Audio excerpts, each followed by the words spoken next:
Hello दोस्तों, welcome back to our channel Horror Tube. आज हम देखेंगे the Haunting of Bly Manor का 6th episode the Jolly Corner. इस एपिसोड में हम हेनरी की स्टोरी देखेंगे। जैसे कि हमने फर्स्ट एपिसोड में देखा था, हेनरी बहुत स्ट्रेस्ड हुआ करता था और हमेशा नशे में रहता था। इसका रीज़न हमें इस एपिसोड में समझेगा। आज डोमिनिक यानी हेनरी के भाई के नाम आय एक रजिस्टर को देख के हेनरी बहुत डिस्टर्ब होता है। अब हम उसके ऑफिस में किसी और को खड़ा देखते हैं और ये हेनरी का ही अल्टर्ड ईगो था, यानी वो खुद से ही बातें किया करता था, एक अच्छा हेनरी और एक बुरा हेनरी। अब हम फ्लैशबैक में देखते हैं कि जब फ्लोरा का जन्म होने वाला था तब हेनरी ब्लाय मैनोर में ही था। डोमिनिक अपने काम छोड़ के शार्लेट के पास आ जाता है और वो परेशान था क्योंकि डिलीवरी बहुत जल्दी हो रही थी और हेनरी ने शार्लेट को हॉस्पिटल लेके जाने के बजाय घर पे ही डॉक्टर बुला लिया था। अब सीन प्रेजेंट में शिफ्ट होता है। फ्लोरा नींद से उठ के रियलाइज़ करती है कि वो रात भर तालाब के किनारे सोई थी। डैनी फ्लोरा को पूछती है कि इतनी सुबह ठंड में वो बाहर क्या कर रही है। तभी फ्लोरा रेबेका की आत्मा को देखती है और कहती है कि उसे नहीं पता वो क्या कर रही है। अब हमें समझता है कि पहले के सारी एपिसोड्स में फ्लोरा रेबेका की आत्मा से कम्युनिकेट किया करती थी, जिसे और कोई नहीं देख पा रहा था। अब जैसे ही रेबेका फ्लोरा को छूती है, फ्लोरा फ्लैशबैक में चली जाती है, यानी अपनी याद ही देखने लगती है। फ्लोरा अपने रूम में किसी लड़के को देखती है। इस लड़के का कोई फेस नहीं था। अब डरी हुई फ्लोरा अपनी माँ शार्लेट के पास जाती है और उनके रूम में अंकल हेनरी को देख के कंफ्यूज होती है। फ्लोरा के पापा डोमिनिक बिजनेस टूर के लिए शहर से बाहर गए थे। इससे हमें समझता है कि हेनरी और शार्लेट का अफेयर चल रहा था। अब शार्लेट फ्लोरा के रूम में आके चेक करती है, लेकिन वहाँ कोई नहीं था। हेनरी फ्लोरा को उस लड़के से दोस्ती करने के लिए कहता है और फ्लोरा रियलाइज करती है कि ये सब उसकी मेमोरी थी। फ्लोरा को प्रेजेंट में अपने बेड में होश आता है। ठंड में पूरी रात बाहर रहने की वजह से वो बेहोश हो गई थी। अब हम हेनरी की एक मेमोरी देखते हैं जिसमें वो ब्लाय मैनोर में कॉल करता है और अपने भाई डोमिनिक के फ़ोन रिसीव करते ही चौंक जाता है, क्योंकि डोमिनिक प्लान डेट से पहले ही घर वापस आया था। अब डोमिनिक समझ नहीं पाता कि हेनरी उसके घर पे कॉल क्यों कर रहा था। हेनरी किसी काम का बहाना दे के बात को टाल देता है। प्रेजेंट में हेनरी फिर से अपने आप से बात करने लगता है। अब हम देखते हैं कि हेनरी बहुत बुरी फाइनेंशियल कंडीशन में था। पीटर ने उसके पैसे लूटे थे और बाकी सारा पैसा डोमिनिक यानी इवेंचुअली माइल्स का था, न कि हेनरी का। हम ये भी देखते हैं कि ब्लाय मैनोर में जो ब्लैंक कॉल्स आते थे वो हेनरी किया करता था ताकि वो फ्लोरा से बात कर पाए, लेकिन वो उससे बात नहीं कर पाता था और सबको लग रहा था कि पीटर वो ब्लैंक कॉल्स कर रहा है। हेनरी अब तक अपने भाई डोमिनिक की डेथ एक्सेप्ट नहीं कर पा रहा था। दूसरी ओर डैनी को लगता है जैसे फ्लोरा के डॉल हाउस के साथ कोई बच्चा खेल रहा है, लेकिन दूसरे ही पल वो वहाँ से गायब हो जाता है। हमने इसी बच्चे को फ्लोरा के मेमोरीज में देखा था। अब हम जेमी और डैनी को बॉन्ड होता हुआ देखते हैं। जेमी अपनी पर्सनल लाइफ डैनी के साथ शेयर करती है। ट्रबल्ड चाइल्डहुड और फॉस्टर केयर में जेमी पली बड़ी थी। अब वो बहुत ही सुंदर बात कहती है, इन फ्लावर्स की तरह हर जीवित चीज़ की मॉर्टेलिटी यानी नश्वरता में ही उसकी खूबसूरती है।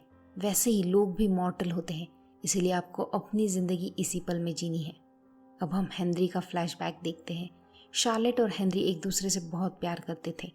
फ्लोरा के 6th बर्थडे पे हेनरी ने वो ब्लाय मैनोर का डॉल हाउस फ्लोरा को गिफ्ट दिया था और अब तक डोमिनिक को हेनरी और शार्लेट पे शक हो चुका था।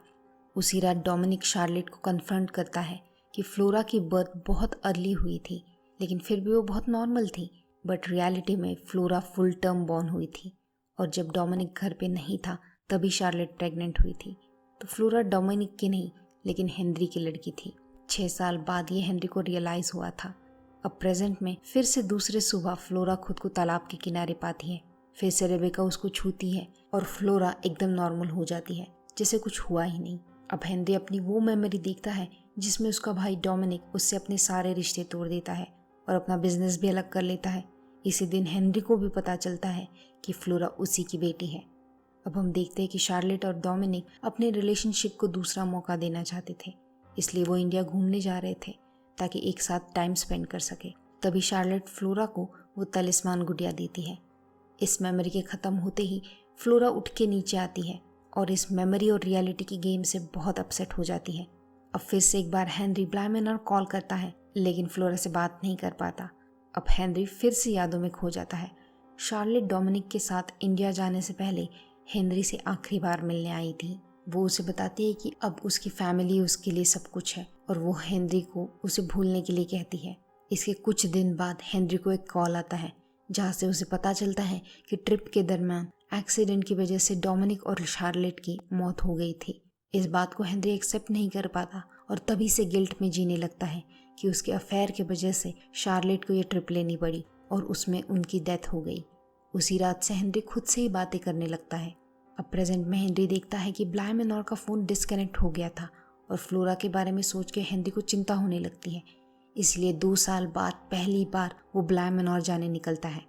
दूसरी ओर फ्लोरा फिर से एक मेमोरी देखती है जिसमें उसे बिना चेहरे वाले लड़के को देखती है जो भाग के बेसमेंट में चला जाता है और बाकी गुड़ियों के साथ बैठ जाता है, लेकिन फ्लोरा उसे पहचान लेती है। अर्लियर एपिसोड्स में हमने देखा था कि डैनी के जाते ही बेसमेंट में एक गुड़िया अपने आप हिलती है। वो गुड़िया यही लड़का था। अब फ्लोरा उससे दोस्ती कर लेती है। वो उस लड़के को एक मास्क दे के चेहरा देती है। अब होश में आते ही फ्लोरा रेबिका पे गुस्सा होती है कि वो बार बार उसे मेमोरीज में क्यों भेज रही है, जो फ्लोरा के लिए भी बहुत पेनफुल था। अब फ्लोरा रेबिका को बताती है कि माइल्स जब माइल्स नहीं होता तो वो बहुत अजीब बिहेव करता है। अब हम व्यूअर्स को पता चलता है कि उस वक्त माइल्स में पीटर की आत्मा हुआ करती है जब वो अजीब बिहेव करता है। तभी डैनी वहाँ आ जाती है, लेकिन इस बार वो रेबिका को देख पा रही थी। वो बहुत डर जाती है और रूम के बाहर पीटर की आत्मा को भी देख लेती है। अब जैसे ही रेबिका फ्लोरा को छूती है वो उसके बस में हो जाती है और भाग के बेसमेंट में चली जाती है। उसके पीछे आए हुए डैनी पे माइल्स हमला कर देता है। ऑब्वियसली माइल्स पीटर के वश में था और एपिसोड यहीं पे ख़त्म होता है।